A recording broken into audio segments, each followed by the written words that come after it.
tell us some of your stories of the field, some of the scariest or the funniest, or because I know you have them. We hear He these stories. has lots of There are lots I've seen over 9,000 plus inspections. I think the scariest one I've ever come across, which today is funny. But it wasn't then. Oh, it was not funny at all at the time, I can tell you that. So it's a standard Rambler, and it's got a pull-down attic stairs. So I'm plodding through my inspection, I get to the attic, I pull down the stairs, and I'm being asked the question from behind, and as I'm walking up the stairs, someone is walking towards me. In the attic? In the attic. Oh, wow. A full-size person. As I get closer, they're getting closer to me. Wow. My heart stops and my feet fall off the ladder. I'm literally holding on to the hatchway with my hands. And about 30 seconds later, I realized someone thought it would be amusing to put a full-size mirror about 8 feet in the attic and point it at this. I don't know if it was set up that way, but it was one heck of a coincidence. Now, it's funny to think that this was walking towards me and it scared me. But at the time, The unknown. my thought process wasn't quite that fast. Yeah.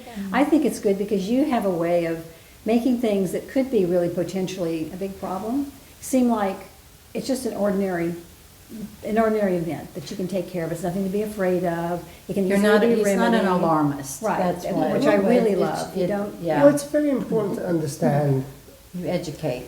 the house was made by humans. Anything can be fixed.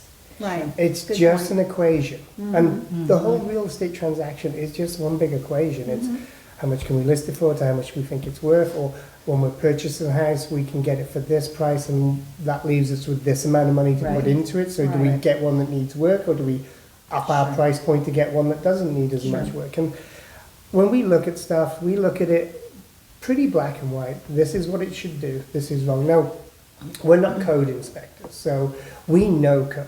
Like we do pre-drywall and we do phase New one building. inspections. We have to have a special certification on our license for that. But when we're doing home inspections, we know code. We can reference code. That's not a problem. But we start with safety first, followed by manufacturer's specifications. And the reason being, if it doesn't meet safety, it's a problem. Right. If it doesn't meet manufacturer's specification, any warranty that was on that is null and void.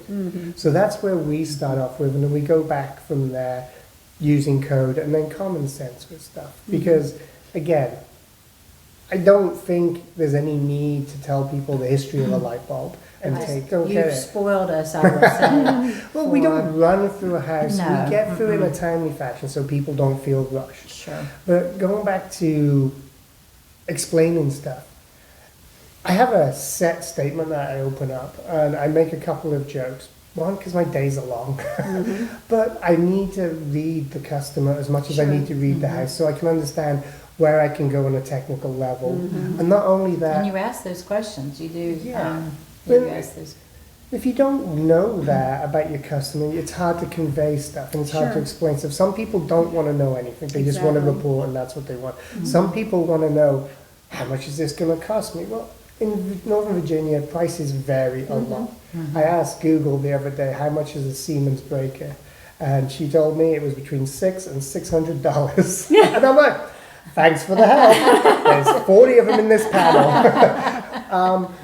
But we don't mind giving rough ideas on how much something's going to cost. Or if it's very complex, we'll be the first ones to tell you, honestly, I don't know. You're going to need to bring someone in because there's too many different factors here. Sure. Like if your engine starts making a knocking noise and you ask the mechanic how much to repair it, he goes, well, I'm going to have to see what it is first. So we try to bridge that. And you guys are very good at letting us do our job and letting us just come in, take control of the situation, take the customer around with us, explain stuff, as you said, in a way that makes sense to them, so they can sit down with you at the end of the day and look at the bigger picture.